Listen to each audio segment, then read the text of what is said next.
साझा कर रहे हैं। किसान आंदोलन का आज 7वां दिन है और जानकारी दे दें कि किसान लगातार दिल्ली डटे हुए हैं और दिल्ली कूच की बड़ी तैयारी में हरियाणा और पंजाब के किसान नजर आ रहे हैं। आज पंजाब और हरियाणा से किसान ट्रैक्टर ट्रॉलियों पर रवाना होंगे, ट्रैक्टर ट्रॉली लेकर दिल्ली की ओर कूच करेंगे। तो जत्थे लगातार चलते आ रहे हैं दिल्ली की ओर। तो दिल्ली सीमाओं पर प्रशासन मुस्तैद है। टीकरी और सिंधु बॉर्डर पर किसान डटे हुए नजर आ रहे हैं। आंदोलन को दूसरे संगठनों का भी समर्थन मिल रहा है और जो खाप पंचायतें हैं वो भी किसानों के समर्थन में आती हुई नजर आ रही हैं। तो किसान आंदोलन लगातार ये किसान जो हैं वो 6 दिन से जारी रख रहे हैं। आज 7वां दिन है। दिल्ली कूच की बड़ी तैयारी में हरियाणा और पंजाब के किसान नजर आ रहे हैं। आज पंजाब और हरियाणा से किसान ट्रैक्टर ट्रॉलियों पर रवाना होंगे। दिल्ली सीमा पर सुरक्षा बढ़ा दी गई है। पुलिसकर्मियों की जो संख्या है वो बढ़ा दी गई है। टीकरी और सिंधु बॉर्डर पर किसान डटे हुए हैं। टीकरी और सिंघू बॉर्डर पर किसान डटे हुए नजर आ रहे हैं।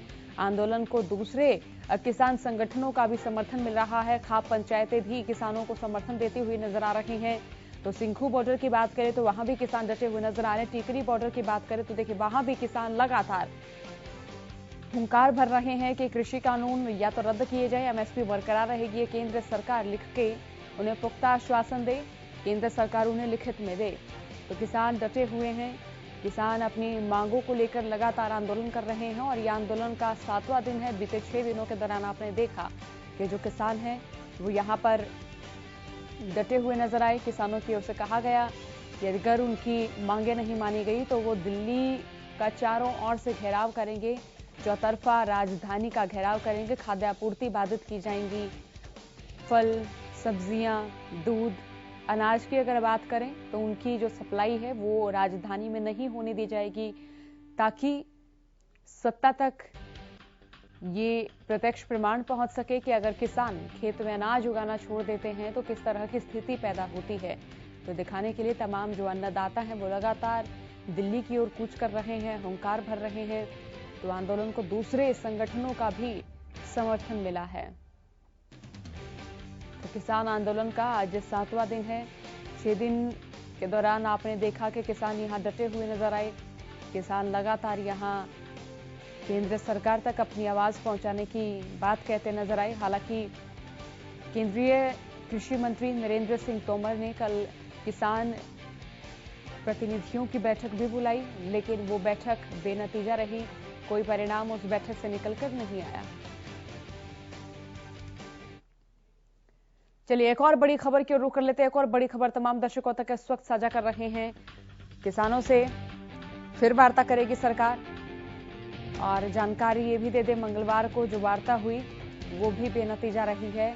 अनिष्कर्षीय ये वार्ता रही, परिणाम नहीं निकल कर आया और मंगलवार को करीब 4 घंटे तक ये बैठक चली। किसान अपनी मांग पर अड़े रहे, जबकि केंद्र सरकार की ओर से कमेटी गठित करने की मांग की गई, लेकिन किसानों का कहना था कि कमेटी गठित ना की जाए, जो समाधान है वो ही किया जाए। ये किसान डटे रहे कि कमेटी का जो प्रस्ताव है वो किसानों ने ठुकरा दिया और केंद्र सरकार बैकफुट पर नजर आ रही है। किसानों के साथ 3 दिसंबर को अगली बैठक होगी। किसानों से फिर वार्ता करेगी सरकार, क्योंकि देखिए कल आपने देखा कि करीब 4 घंटे तक वार्ता चली। केंद्रीय कृषि मंत्री नरेंद्र तोमर की अगुवाई में बैठक हुई और किसान प्रतिनिधि शामिल हुए और फिर मंगलवार को करीब 4 घंटे तक ये बैठक चली। किसान हालांकि अपनी मांग पर अड़े रहे। किसानों का कहना था कि कृषि कानून रद्द किए जाएं, लेकिन केंद्रीय कृषि मंत्री की ओर से कहा गया कि कमेटी गठित की जाएगी, जिस कमेटी में कृषि एक्सपर्ट होंगे, 4 से 5 किसान होंगे, केंद्र के मंत्री होंगे और तब मंथन किया जाएगा कि इन कानूनों में क्या जोड़ना चाहिए, क्या आगे की रणनीति तय करनी चाहिए, कौन कौन से जो बिंदु हैं जिन पर किसानों की सहमति नहीं बन पा रही है। लेकिन किसानों का कहना था कि वो नहीं चाहते कि बार बार किसी कमेटी का गठन हो, वो नहीं चाहते कि बार बार इन कृषि कानूनों को लेकर अनिष्कर्षीय परिणाम वो देखते रहें। इतना बड़ा जो आंदोलन चल रहा है ये भी अनिष्कर्षीय रहेगा। तो इसी बीच तमाम जो किसान प्रतिनिधि थे, उन्होंने केंद्र सरकार के कमेटी के इस प्रस्ताव को भी ठुकरा दिया था। तो चलिए रुक कर लेते हैं सोनीपत जिले की, और जहां से हमारे संवाददाता लाजपत हमारे साथ जुड़ चुके हैं। लाजपत, सोनीपत से क्या तस्वीर देखने को मिल रही है, ताजा जानकारी साझा करें। जी बिल्कुल, बात करें तो लगातार जो किसान जो सिंघू बॉर्डर पर तैनात हैं और उधर से दिल्ली प्रशासन की तरफ से तैनात है, तो ऐसे में लगातार जो आंदोलन तेज होता हुआ नजर आ रहा है। सोनिया, लगातार जो हरियाणा के किसान भी जो इस पर धरने पर पहुंचना शुरू हो चुके हैं, इनकी मदद भी कर चुके हैं। लगातार जो है प्रशासन और सरकार के सामने काफी बड़ी चुनौती लगातार होती हुई नजर आ रही है।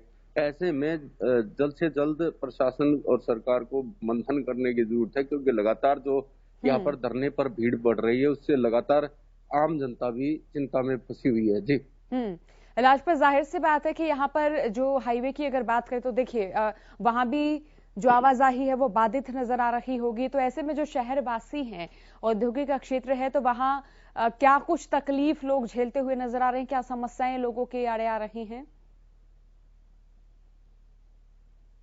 जी बिल्कुल, अगर कुंडली क्षेत्र की बात करें, जहाँ पर ये धरना चला हुआ है, जिसको सिंघू बॉर्डर भी बोलते हैं, क्योंकि दोनों जो बॉर्डर हैं, सिंघू और जो कुंडली के बीच जो बैठा हुआ धरना, उसके पास ही औद्योगिक क्षेत्र काफी बड़ा है, जिसको लेकर हमारी बातचीत जो फैक्ट्री मालिकों से भी हुई है, तो उन्होंने साफ कहा कि हमारे को काफी बड़ी चिंता हो चुकी है, दहशत बन चुकी है, क्योंकि जितना धरना भीड़ बढ़ रही है, उतनी व्यापारियों पर भी असर पड़ता हुआ नजर आ रहा है। व्यापारियों ने कहा कि हमारे हर रोज डर सता रहा है, क्योंकि लगातार यहाँ पर भीड़ बढ़ रही है और सरकार इस पर मंथन नहीं कर पा रही है। तो ऐसे में चिंता का विषय तो नहीं है, क्योंकि आसपास का एरिया काफी बड़ा है और लोग भी काफी हैं और महिला भी यहाँ पर जो है फैक्ट्रियों में काम करती हैं। तो इस बात को लेकर हमने बातचीत की थी, तो डीसी सोनीपत ने कहा था कि इनकी फैक्ट्री की छुट्टी भी की जाएगी, क्योंकि जो आवागमन बंद है। और बात करें तो सुनिए, जो दिल्ली से आवागमन की जो चीजें वो भी बंद हो चुकी हैं, क्योंकि अगर जो दवाइयों की बात करें तो जो मेडिकल स्टोर हैं उन पर भी दवाइयों की किल्लत आनी शुरू हो चुकी है। ऐसे में चिंता का विषय है। सोनिया, लगातार जो दिल्ली एनसीआर के नजदीक जो सोनीपत लगता है, 70% लोगों का आवागमन है, तो वो भी दहशत में है कि क्या होगा, किस वक्त होगा। इस बात को लेकर भी चिंता है, क्योंकि जो ड्यूटी पर जाने वाले व्यक्ति हैं, दिल्ली जो ड्यूटी करते हैं, उनमें भी एक दहशत बनी हुई है। जी सोनिया। बिल्कुल लाजपत, यहाँ अगर जत्थेबंदियों की बात करें तो देखिए किसान लगातार बढ़ते जा रहे हैं और किसानों की संख्या में भी लगातार इजाफा देखा जा रहा है, क्योंकि देखिए पंजाब के किसान तो लगातार दिल्ली कूच करते हुए नजर आए, लेकिन इसी बीच हरियाणा के जो तमाम गांव देहात के जो किसान हैं वो भी दिल्ली कूच करते हुए नजर आ रहे हैं। तो ऐसे में यहाँ क्या किसानों की संख्या बढ़ती हुई नजर आ रही है? जी बिल्कुल सोनिया, लगातार जो है हरियाणा के किसान भी अब धरने पर पहुंचना शुरू हो गए हैं, क्योंकि हमने कल भी देखा था कि यहाँ पर जो आसपास के जो गांव हैं, उन्होंने फल सब्जियां भी पहुंचानी शुरू कर दी हैं, खाने पीने की चीजें पहुंचानी शुरू कर दी हैं, और आसपास के लोग जो जुटना शुरू हो गए हैं। ऐसे में काफी बड़ी भीड़ हो सकती है। सोनिया, लगातार यहाँ पर जो है चिंता का विषय बनता हुआ नजर आ रहा है। जो बाजार है वहां पर, जिससे बेरोजगारी भी फैलती हुई नजर आ रही है, क्योंकि जो जहाँ पर जो बॉर्डर है वहां पर जो बाजार था, जो छोटे छोटे दुकानदार थे, वो भी दहशत में हैं, उन्होंने भी अपनी दुकान बंद कर दी है। तो कहीं ना कहीं जो शासन और प्रशासन को उनकी भी चिंता करने की जरूरत है।